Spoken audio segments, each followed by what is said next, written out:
same way you skipped over that question, who's gonna win, man? I want to say one thing to the panel. Hey, at this point, I enjoy listening to the other guys, talk about the fight because I've already gave y'all my Okay, fight. for sure. I So, already know he gonna stop him. I'm not no 50-50 dude. That's not me. I don't believe that. Not no part of me believe that's a 50-50 fight. okay. Wow. So, Jay Simon, go ahead, Jay Simon. Earl win. I'm gonna be really embarrassed if Earl win, and I'm gonna smoke on a bud pack. So I'm letting you know. Hey, Butch. So Wait, you Jay, saying before you go, fight, so it I'm can't go sorry. 12 rounds. I'm sorry, but Jonathan So it Simon can't go wanted to 12 say rounds. something. Jonathan Simon, then Ayo, then JFL. Hold Go up. ahead, Jonathan Hold Simon. up. Let him hold that. Go Look, ahead, you Ayo, saying if then it's not a Jonathan 50-50 Simon. fight, that means it ain't 12 rounds. You saying it ain't going 12 rounds, period. You damn right I'm saying D, that. tell the truth. Did I stutter, nigga? All Did right. I stutter? Damn. Did I stutter? Damn. And I think he's going before Sean Porter went too. Did I stutter? Damn. Woo. Shit, I ain't stutter, nigga. You Damn. want to bet on it? Ooh. Nah. Ayo don't want to bet on it. So thank you, Ayo. You don't have no. Okay, so let's go to Jonathan Simon. That's what you saying, man? Because I know we got to bet. But I know we got to bet. Here's the thing. Listen, this is how I bet. I know we got to bet, You Butch. show me your ticket, and I'm gonna show you my ticket, and you put the same amount of money up. I don't play that little internet shit, nigga. You gonna show me your ticket, and I'm gonna show you my ticket. That mean that you lost your money, and that mean I got mine. Damn. I mean, shit. Whatever Or the nigga. wager, whatever you want to do. Nah, I don't play that. I'm gonna make Whatever sure the you wager. lose your money. Whatever you you ain't gonna have no choice. I have to use money. You gonna show me your ticket, and I'm gonna show you my ticket. And I got you. Drive. Hey, I gotta drive Jonathan all the way to Simon say his piece. Louisiana. I gotta Hey, drive all Jonathan the way to Simon want to Louisiana say to his pay speech, for my y'all. bet. Go ahead, Jay Simon. Tap in. Y'all just keep me in your prayers because Uncle Jay ain't doing too well. It took a lot for me to come on this panel because I don't have the energy right now. Sorry to hear that, man. And, Yeah, man. What's going on, Jay? I caught a viral infection, and it affected my heart. Oh, man. So right now, I'm on different medications and stuff like that. So I got to be isolated. I can't, for the time being, can't go back to work because I'm on the doctor's care. Hey, man, drink plenty of water, man, and lay down, man. Lay And, down. Let your blood flow. And my dad in critical condition right now. He's fighting. He's doing a little better, but it's a long way for him to go. So, yeah, man, sorry to hear that. I say prayer for you, bro. It's money, YB. Know what I'm dealing with? Yeah. Stay strong, Jonathan. We got your back. We got your back, Jonathan Simon. Man, we love you right here on this platform, man. You're a part of the family, bro. We love what you bring to the table, man. Stay strong, brother. Yes. So the last yes, time 100%. That YB in this money, I just stay in the chat. I didn't have the energy to come on. Hey, stay strong, Uncle Simon, man. Hey, stay strong, Uncle Simon, fam. Yeah, man. You get me, fam. You know, man's here. We're here for you, fam. Man, You stay strong, Uncle Simon, fam. It don't matter what it is. Stay strong, bro. You can beat it. It'll go away. I'm gonna just listen to y'all talk because I love the sport of boxing. I grew up in the sport, and I'm gonna just sit back and listen because I don't have the energy. It's all good, Jonathan, man. Man, we appreciate you right here, Jonathan, man. We love having you on the platform. You got plenty of knowledge. You a family man. Man, shout outs to you and your family. Shout outs to your father. I hope he stays strong. You know what I mean? Shout outs to your father, man. He fighting for his life right now, man. You know what I mean? Because he raised a great son. He got a great son in you. You feel me? Yeah. Stay strong, Jay. Hey, Jay, when you stay strong, they stay strong, bro. And Uncle D, I'm gonna say this. You listening? Yeah, I'm listening. You're the elder one. You gotta hold it down and keep it together. Yes, sir. Got you, Yes, bro. sir. I got you. Keep it together, Uncle D. Because you're the one you're the one that sets the example. You're the elder one. Oh You're yeah, the man. elder statesman in the group. So keep it together and hold it down and stuff like that. Hey Bless man. y'all. I love all of y'all. Man. I love y'all. Thank you, OG Uncle Yeah, Simon, we man. love you too, You get Jonathan me, Simon, fam. man, Hey, for love sure, you, man. bro. I'm We love you, gonna let Simon. You know, you man, we know. right here for you anytime, bro. You got my number. You got Yeah, you know how to contact me anytime, Jonathan. You know that, yeah. bro. You got mine too. We are You got right mine too, here. Uncle We J. are Yeah. right Look, here. We are right here praying for you, fam. We ain't going you nowhere. know what I'm saying? Nowhere. It's a day by day thing with me, of course. I'm gonna watch boxing this weekend and I'm gonna chime in and listen and stuff like that. Y'all just stay together, hold it down, and stay strong. And how like my mom used to say, have love in your heart for one another. I love y'all. Yes, I'm a sir. dip out.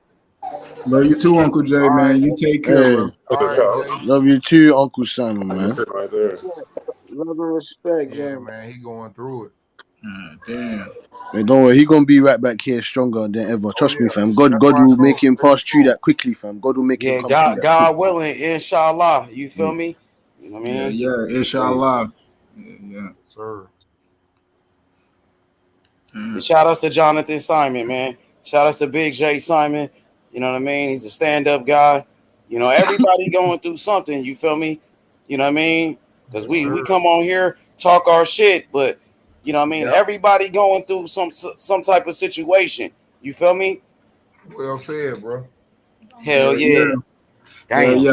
Hell yeah. I know this away, man. Everybody come on boxing YouTube. We come on here talk shit, to get our mind off of, the everyday shit, all of that, man. And I know it's a lot, man, when people get on here and you see, people spending hours of time on the panel, talking boxing and, just gaining relationships through the internet.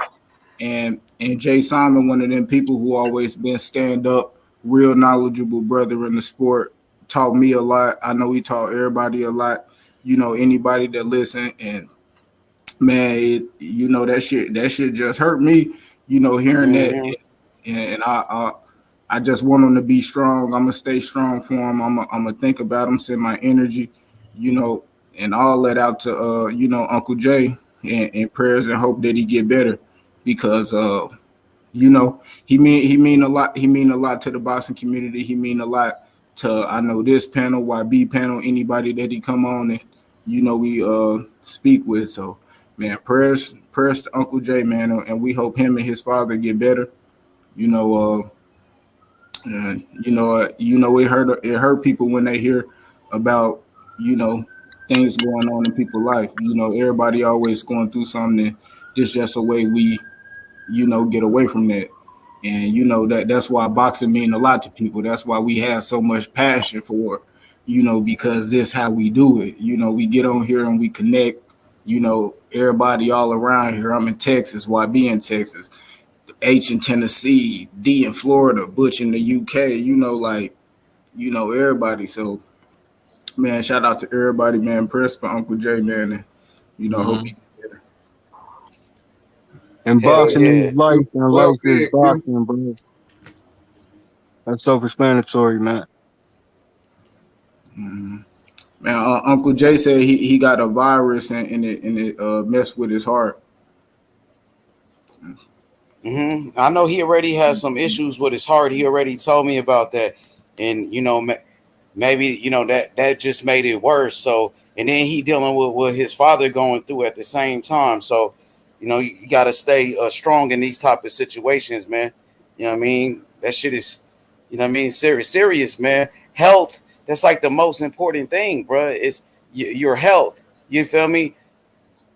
Mm-hmm. It is, Yeah, bro. So stay strong, man. For real. If anybody going through something, you know what I mean? You got to stay strong, man. And got to keep faith. You got to have faith at the end of the day, bro. For real.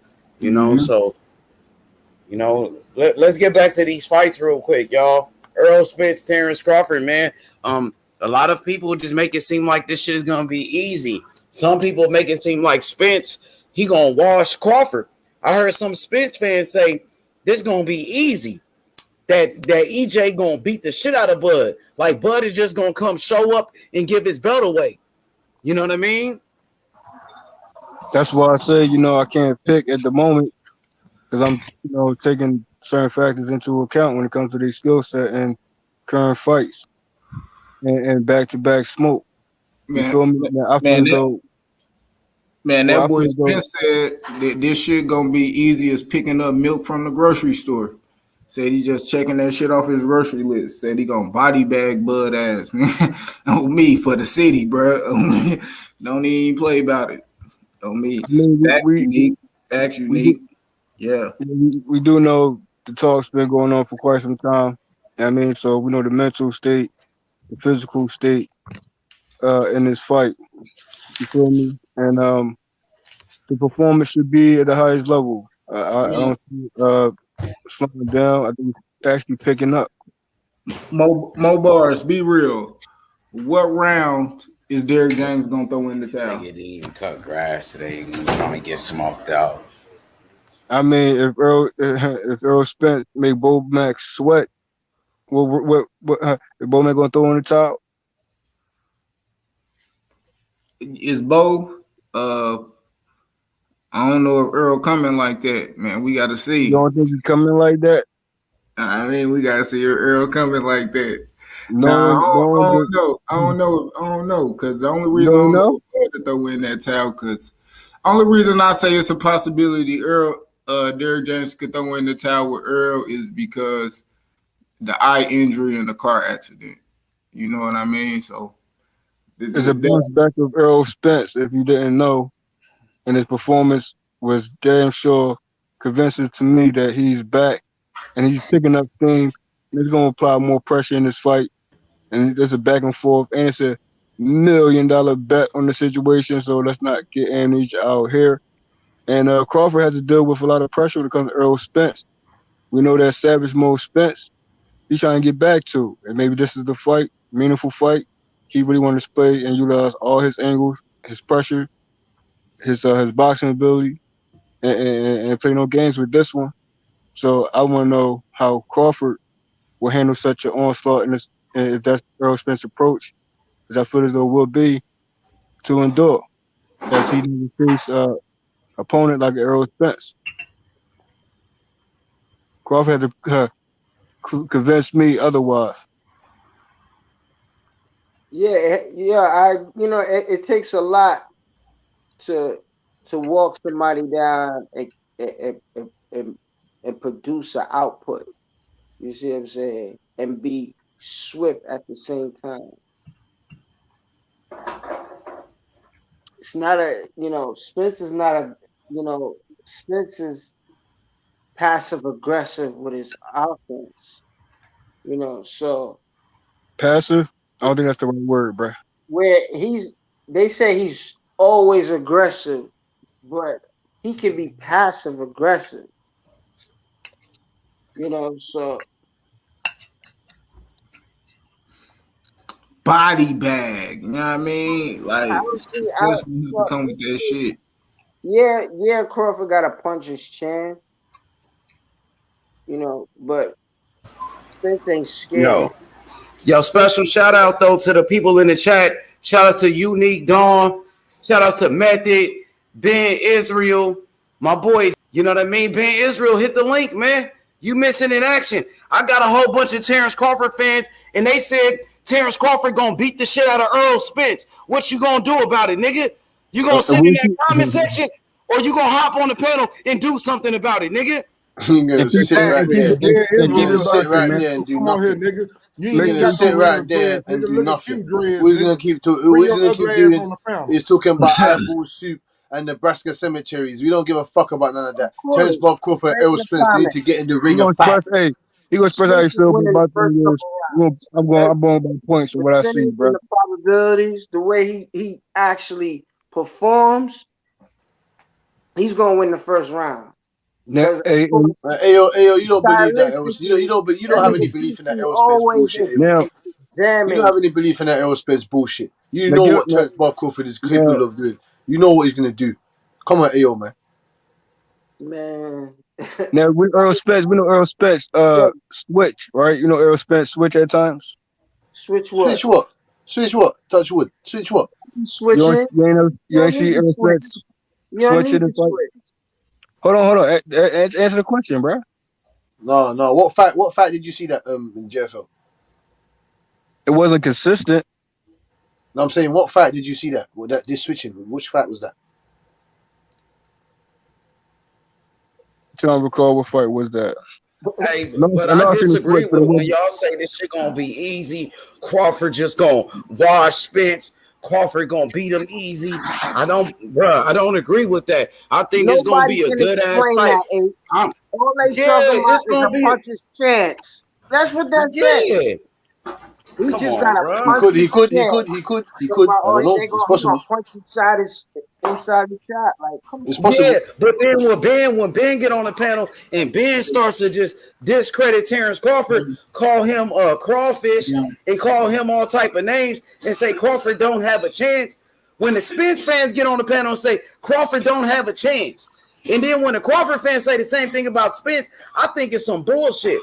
I think it's a 50-50 fight. I think it's the best fight in the best. And when you get that, when you get the best fight in the best, you get a competitive matchup, bro. So all this one-sided business y'all talking about, I'm not buying that shit. I'm not buying it.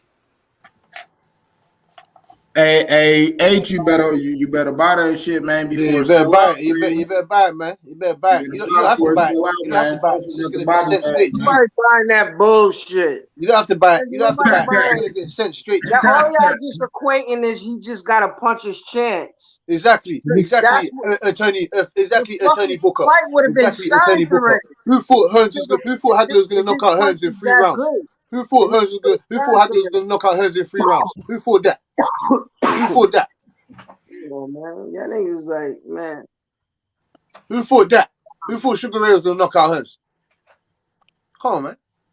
Hey, Ben can get on the panel. I'm gonna jump off soon though. But you know what I mean? Don't run, nigga. Don't run, my nigga. Yeah, you in the jungle now, boy. You about to leave. No, don't do that. I know the polar bears. I know, You ain't going nowhere. You try to advocate for Spence. Nigga, you locked in, nigga. We locked in, nigga. You tried to advocate for Spence, JFL. Hey, back your point, man. Hey, y'all remember that movie of Bronx Tale when the bikers came over there and they was talking all that shit and they locked their ass inside that bar? It was nowhere to run. I got 9% though, man. So hey, I'm gonna ride it out. Yeah, ride it out to the wolves full. Nah, nigga, free smoke. We don't get no smoke. You're gonna ride out for Errol Spence till the wheels fall off, and you're gonna tell us why Derek James is gonna throw. He's not even going for Errol Spence though. How you gonna put that on him? He didn't say he was picking Errol Spence. No, he came on here and he tried to like advocate for him. No, he was trying to be unbiased. That's all he was doing. No, I was saying 50-50 fight, and I was saying I ain't had no picks, and I'm still weighing it out. I'm saying the whole panel with Crawford full panel. I'm saying who really believes you on that, man? Who are you leaning towards? Well, hey, yo want some smoke then. Hey, yo right here. He got Spence. So who want to go one-on-one with Ayo? He got Spence. You know what I'm saying? What you got Spence for, Ayo? Or you just hate? What's going on? You just hate Top, right? You just hate Bob Aaron. You want that smoke with him? It shouldn't even be smoke because we already got that bet. He should understand that. Butch, you should understand that already, man. And I don't fucking change up. And I told you, y'all fucking bugging, banking on a fucking puncher's chance. Because that's what it equates to.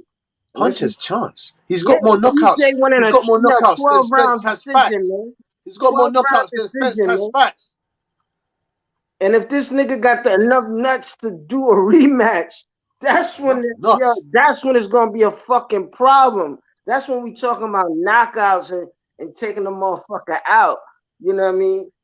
You don't understand. You're gonna see the skills anyway. You're gonna see the skills on that night anyway. You're gonna see the skills. You're gonna see the levels. You're gonna see the levels to this shit. You're gonna see the levels. You're gonna understand why there's levels to this. What happened ain't gonna be no rematch. Yeah, there might not even be a fucking rematch after he breaks his other eye. Nah, that's not what he said. Nah, when he found out what was really Nah, if good, Jamel wants that smoke, then if he Jamel was wants that like, smoke straight away, no. But if I need a Jamel wants that rematch. smoke straight away, he can come get. He can Man, come get. come on, man. I already know what time it is, man. Errol Spence. Errol Spence ain't Stretching got out the enough skills in the bag. He ain't negotiations got enough skills in the to bag. That dog body work the shit ain't gonna work. utmost. You come to the body with that shit to Terence Crawford. He's gonna punch your fucking head off. You can't come to the greats with no body shit, and then you're just gonna take it, and you think you ain't gonna get some hot shit thrown back in your chin. I'm telling you, Terence Crawford. He's come on, man. He's too. How can I explain it? He's too diverse. He comes at all different angles. What do you think this is? What do you think this is? The last opponents that Errol Spence fought, they can't move. They're like fucking ironing boards. They're stiff as fuck. Mikey Garcia has got sand in his feet. Ugas can't move well. Sean Porter, yeah, that's a credible victory. You get me? You get me. They both defeated him. But who else? But Who else? Danny hold Garcia. on. Danny Garcia can't even move to save his life. He's like Come a on, but fucking Danny test piece. Garcia was a top 5 welterweight, Butch. You know that. Danny Garcia was a former No, I'm saying welterweight it's a champion. bad style You matchup, talking man. about accolades. It's a bad style matchup. It's a bad style matchup. That's A what I'm bad saying. style matchup for who? For I'm Errol glad he Spence against Danny mentioned them Garcia. last For 3 Errol We all fights. Spence, knew but what Errol Spence was okay. going to That's do what to him. it's So about. okay. That's what it's about. He mentioned them last 3 fighters. Look at Crawford's last 3 fighters. Them shit's been, them guys been part of the recycle company for God Okay, knows when. but check this out. Them Hey, yo, you said Amir check out Khan Crawford last 3 and Brooks. fighters. Them Hey, niggas is hey, yo, man, you said come on, you man. said check out Crawford last 3 opponents. Think about it. The last 2 of Crawford opponents were Errol Spence opponents. Sean Porter, the same guy that had a split decision with Errol Spence, close ass fight. One judge thought Sean Porter won that fight, right? Kell Brook. That's how Errol Spence became the champion, by beating Kell Brook. Terence Crawford just beat those guys, those same guys that Spence fought against. And if you want to use that same methodology, that's recycling trash for Errol Spence. Kell Brook just came up with the crunching, the destructive victory from Triple G. Triple G bashed him up. Look at Ugas. Ugas had 4 losses. And Sean What Porter about got Ugas' 4 roughed up losses, by man? Keith Thurman. Like you Come on, said, man. Triple G had put hands on him, and then EJ finished him. He was He was done already finished. when He was he already stepped in finished. the ring with EJ. He was done. No, Bud finished him. Done. Then he Yeah. wanted to fight Americana and retire. Bud finished him. Him Bud going finished up him. to face Triple G. No, he Bud ruined finished himself. him and Sean Bud Porter. finished him. They don't fight no more after he went with Bud. Sean Porter done. And I Nah, guarantee he you, Terence done. Crawford will I knock out mean, Ugas. But let's Terence be Crawford will honest knock now. out Let's Ugas. be fair now. Tell the truth. Kell Brook came back and he beat the shit out of Amir Khan. Like I beat said, the shit out of him. like I said, he done. He got And his that's money what, fight, but he done. glory to fighting, him, man. He done fighting them type of fights. He done. Ugas didn't give up. Ugas didn't give up. The ref stopped it. Terence Crawford would have knocked the fucking stuffing out Ugas. He would have ain't the knocked only KO'd one. Ugas. Whatever He would have happened KO'd to Ugas. Diaz. Yeah, you speaking on Ugas. Everybody Ugas that he is done beat, far away they from broke. fucking the UK, man. That's why it ain't gonna be no rematch. Hey, that nigga ain't getting back in no ring in 6-12 months. I guarantee you that. And fucking what's her face? You heard what I said. Don't act like you didn't hear what I just said. What you I said? guarantee it ain't gonna be no rematch. He not getting back in no ring with Bud in 6 months. Because I done seen how other fighters that fought him and how long it takes for them to come back. Think about it. A lot of them don't even fight no more. I think I heard earlier. I respect that. You see what I'm saying? You know what I mean? Because TC is a dynamic, sociopath. You see what I'm saying? But yeah, they talking about them orbital bones. Let's see if he gonna sit there and just let him keep beating it and stay in the middle of the ring. They both haven't seen anybody, mirror each other. Anything. Nah, I think they have. I think they have. That's the difference. We can argue about their past resume. You know what I mean? I think Earl is going to be maybe a little stronger and a bigger engine, but I don't think he brings nothing that Bud ain't never seen. with all due respect. Uncle D, why do you think that Errol Spence hits harder than Terence Bud Crawford? I believe Terence Bud Crawford hits harder It's than not Errol that he Spence. hit harder; he's the stronger. Like, for example, let me say You got an answer for that. wait a minute. Go ahead. Let me explain what I'm saying. Okay, when Earl punches, and it's a very solid punch. When Bud punches, it's something to try to like rattle your brain. He knows how to throw a punch. Like if he doesn't try to stay on your chin like solid and push it. It's more like across it to rattle your brain real quick just to knock you off balance. It's a difference in a person knowing how to throw a punch. That's why you always hear like the first person comes to mind is Roy Jones. He says, if you know how to punch, your power gonna carry. If you know how to punch. And that's what's happening with Crawford. And I just think, for example, when they both start fighting, I feel like that's going to be the equalizer in the fight. The punch that is not seen. The problem with Spence, if Spence was to catch Crawford and he didn't see the punch, hell yeah, I think he can knock him out.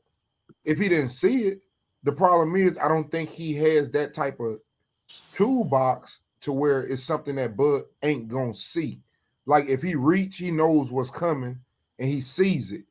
Both of the guys I feel like can take a punch as long as they see it. It's the punch that they don't see that I think is gonna be the telling factor. And I think if they get into a fight, I think Bud has an advantage because I'm a true believer that I've seen Earl fight a couple of guys, and I don't think Earl has one punch knockout power. And with that being said, if he's throwing punches, Bud is the dude in boxing that is one of the rare dudes in boxing that he's willing to take a punch, to give a punch, and he will counter your punch in exchange with you. And the hand speed, I think, is going to be a little bigger difference than people realize, the hand speed, because a person that used to fight at 135 and was fast at 135 and he was fast at 140 and he's fast at 147. What do you think a fighter that been sitting at 147 his whole life and never fought a left-hander, but one left-hander, and the fighter that he fought left-handed, he went one round with him. And he wasn't no Bud Crawford. He went one round with a left-hander. He's never been in the ring with a left-hander. And I say that all the time. That's one of the reasons why Earl give everybody problems. Earl is left-handed and he's skilled.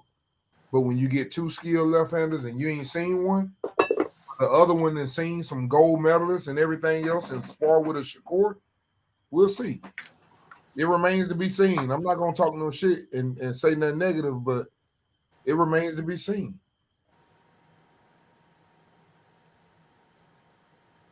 Perfect breakdown, Uncle D. Perfect. So Spence don't have experience fighting southpaw. No, he doesn't. No, he does not. And he Who? stopped Ocampo and Van Herden. Ocampo and Van Herden. That ain't good enough. I mean, that's Ayo. That ain't good enough.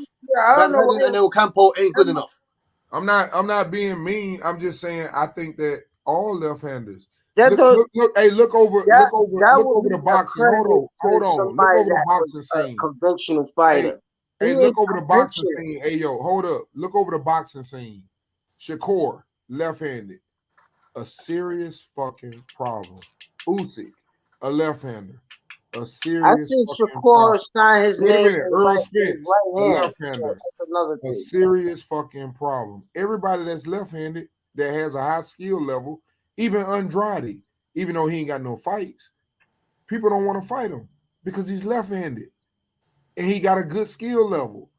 That left-hand shit is real. That's all I'm saying. That shit is real. It's real. At that level, it's real. It's real, Ayo. It's real, dog. It's real not that real. Spence is not a conventional fighter. He's not a right-handed conventional fighter. Yeah, but he doesn't see left-hand fighters. Hey, real quick, panel. That's why it don't make sense what y'all talking about his speed when he has to be the predator in the fucking fight. So he's gonna be there to hit. So it's gonna be a chess match, Yeah, and we'll see. it's gonna go. Yeah, he's not gonna have enough time. This how I see it, man. It's going 12 rounds, man. You know I what I think mean? if he come in there If you aggressive and think throw that, 80 if you punches, he gonna think be that, stopped before yo, six it's just gonna rounds. be Like that one punch. if he starts swinging a lot, he gonna get stopped. Just like what's my man James Tony said in 6 rounds. If he come out there swinging like he fucking crazy, he gonna get stopped in 6 rounds. I'm gonna let y'all have it after that. Hey, real quick But though, let me honestly, say this. but I want to speak on which southpaw would you compare that this motherfucker like didn't have the experience why he would need this in this fight. You see what I'm saying? Like it doesn't really matter. You know what I mean?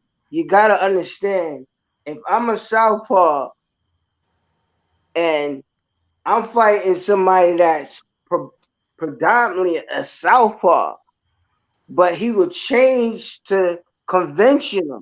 That's why I can say that. That's why you know what I mean. The why he's gonna show that the beauty of being in one stance. It's a gift to be able to switch and cross over. But that's just that's more like something that more like protects you.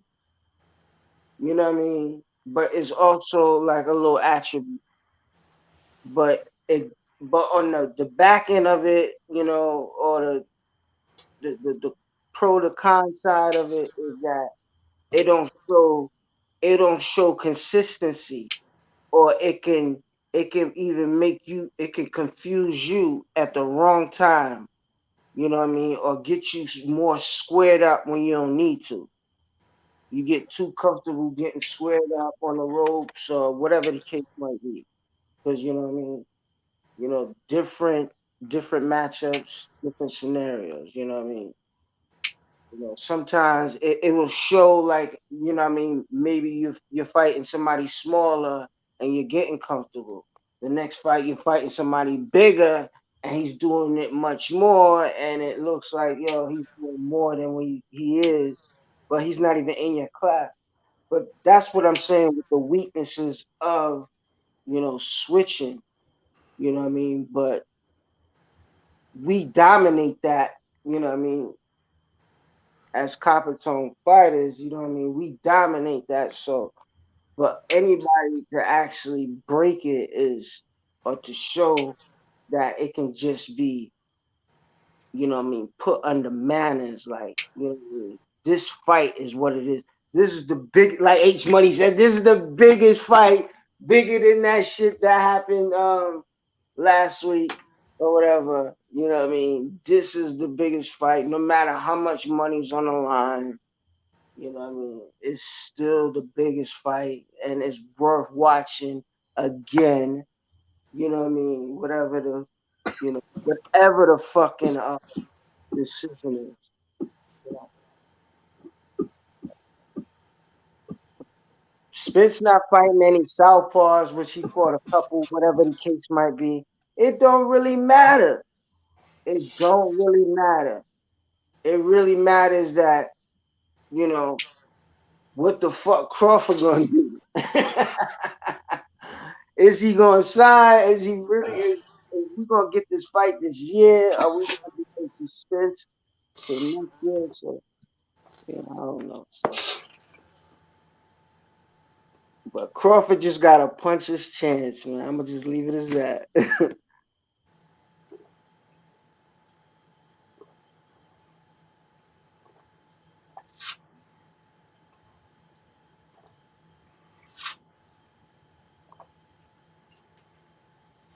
We don't believe that bullshit.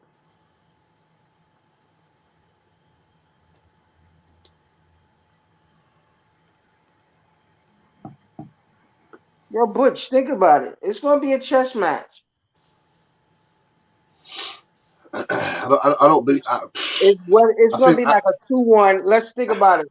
Let's think about it, and let's do it. 2 to 3 rounds. You know what I mean? Let's split it, or say 2-1. either or.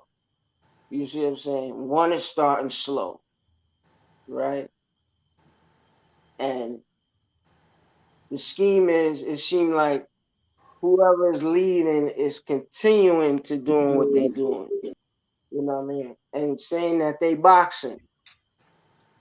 Because we believe this is going to be a chess match.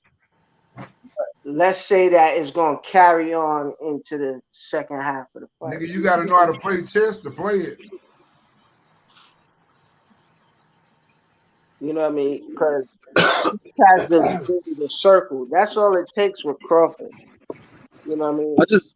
I just heard somebody earlier say that Bud. H Money said it. I was just going to say Spence it only like fought 2 left-handers. Is that right? on. H Money said it before because Postal, when he fought Crawford, it just go to show when it comes to a pace and fighting at somebody's level, Crawford is willing to do that. You see what I'm saying? And correct. And Yes, prove correct that offensive. I'm Yeah, willing correct to offensive. outbox I you. said that. If you want to box and move, All I'll right, well, do it when better Yayo than that. done saying whatever the So fuck he's I'm saying, I'll thinking that, respond to that. especially when it comes to this fight, this is going to go 12 rounds because it's going to be a long chess match. And then in the last quarter, it's going to be something totally different. But I don't know. No long chess match, nothing. He gonna put their hands on Errol Spence. No chess match, nothing. They're gonna go to war. They'll go to war in there. No chess match, dog. But what you said earlier, Butch, the 2 left-handers he fought, he knocked out though. Oh, Van Heiden and Ocampo. Yeah. No, we Who weren't talking the about fuck is that, man. Ocampo? Who the fuck's Ocampo? Who the Hey, fuck is it? Well, I'm hey, just it's not saying he about. got a track record for it. No, but I'm saying Hey, he's not. They're not good enough southpaws. They're not good enough hey, southpaws to I wasn't stand up to the saying he level of the didn't beat him. caliber of the fighter like Terence I was Crawford. saying he didn't get a lot of rounds in with him. He beat him in the first round. He beat the other one up. He beat the shit out of Van Heiden, and Ocampo didn't even last one. He didn't even last one round. Yeah, because that when you southpaw, you open yourself up to that counter left hook to the body with Spence. So when you fight orthodox, you can block that. But if you fight southpaw trying to throw out a jab out and he hits you one of them motherfuckers, you gonna feel it. So the Phantom is Van Heiden or Ocampo any sort of type of athlete that Terence Crawford is? Can any of them move side to side laterally? Can any of them fight on the back foot? Can any of them even do anything coming forward the way Terence Crawford can? No. I'm gonna tell you like this: fighting Spence southpaw is not gonna be as easy as you think, and it's probably better to fight him orthodox. To keep it honest. No, it ain't. No, yeah, no, it ain't. You're gonna open your whole rib cage up to that left hand to the body. And That's you why. open yours up So too. what do you think? And you Where do you open think yours Spence's up head's too. gonna be? Where do you think Spence's head's gonna be? You think Terence Crawford's gonna stand there and let him whack his up to the So body? everything you saying, the same thing apply for Earl. And we're gonna see who the smartest, who the quickest, who counters better, and who the smartest. We're gonna find Exactly. out. Who's smarter inside the ring? The Phantom. Who is Who is smart? The Phantom. Who is smarter inside that ring? Dango and The all Phantom. that. The Phantom. The Phantom No, and I Ayo. ain't Who is saying nothing. smart I just inside said that ring? we're gonna see. I didn't say who Who is was. smarter I inside said that we're ring? gonna see. Because I those mean, things both them gonna be important. both them niggas got No, high ring Mark. IQ to me. No, Mark. I mean, Who's you the act like better? the Who's nigga got the more Terence IQ? Crawford don't be getting into fights and wars and slugfests. No, Marky. Now he Who is the adjusts, and I smarter? give him credit. He a Who great is the fighter, smarter but you fighter? niggas acting like he just goes in there Ooh. and nothing happens. I'm just saying, bro. Marky Dan. I got great Marky respect Dan. for Crawford, but Coming with the smoke. Marky Dan. I'm just saying, And the bro. Phantom. Yes, sir. Marky Dan and the Marky Phantom Dan. and Ayo. Hey, what's up with it, D? Yeah, Marky Dan, he with the that's shit tonight. Johnson. He with the shit tonight.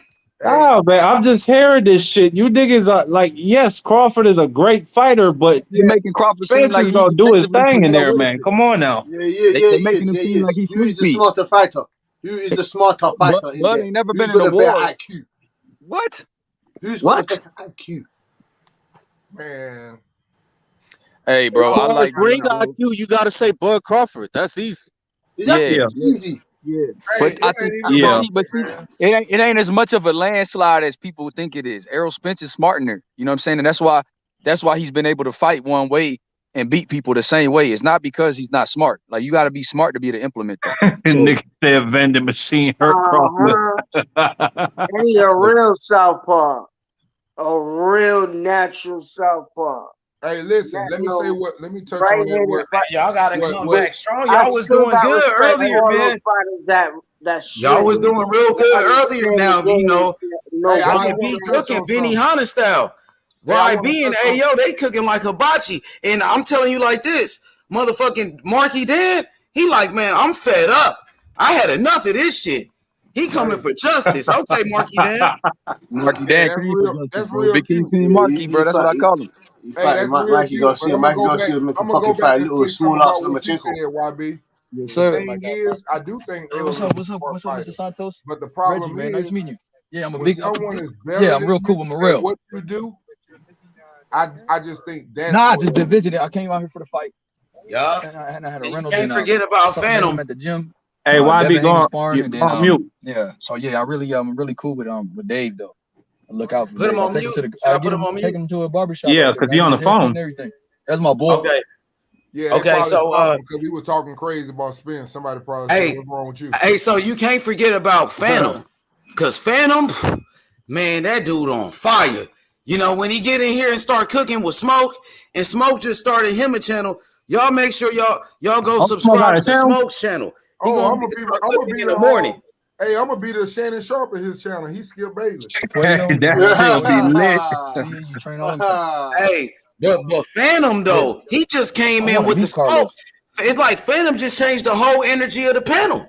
Continue, He Phantom, told with me. your Well, I breakdown, don't want bro. to speak on it, but he told me. He said, "Man, he stopped." Phantom gonna be the Man, Phantom gonna be the stop. dude that led their ass to What is death. it that That's you want what to it's break gonna be. down, fam? I told you. What is it that you think, Phantom? Or you think It'll Errol be Spence like is gonna Phantom just was I the walk think. through champion. you, Well, cook if I him? can So speak, why do nigga, people say he you ducked know what I'm Johnny? saying? Like, Yeah, okay, go they ahead, talking Phantom. about he Go done ahead, whooped it. Phantom. They talking Continue about he with done your whooped Johnny breakdown, Big bro. Smoke. I know you was rudely Johnny Big. interrupted. You got rudely interrupted, Phantom. I'm sorry about that, bro. Go It's ahead. all good. But like Bush was saying earlier, okay, he fought two power Let me get out, southpaws, man, so I can shake your hand. and Van Herden. None of them can even compare or even the same league as Bud Crawford. But what I'm trying to tell y'all is, if you fighting Spence southpaw, you entering his wheelhouse for what he wants to do.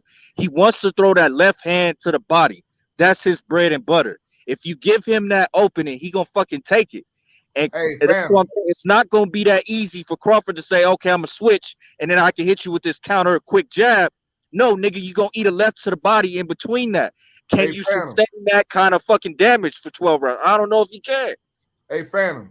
Let me agree with you to disagree. The punch that's wide open for him is the right hand over the overhand right or the straight right. The problem is that's a punch that he doesn't really use a lot. That's all I'm saying. That's why I say the styles. Now, what you're saying about the body, I'm just telling you, don't be surprised, because we know, I'm not saying that it does, and I'm not saying them, but don't be surprised if y'all get what y'all think can happen to Crawford and Earl gets stopped to the body. Bud is a body puncher too. I'm just telling you that. Be careful.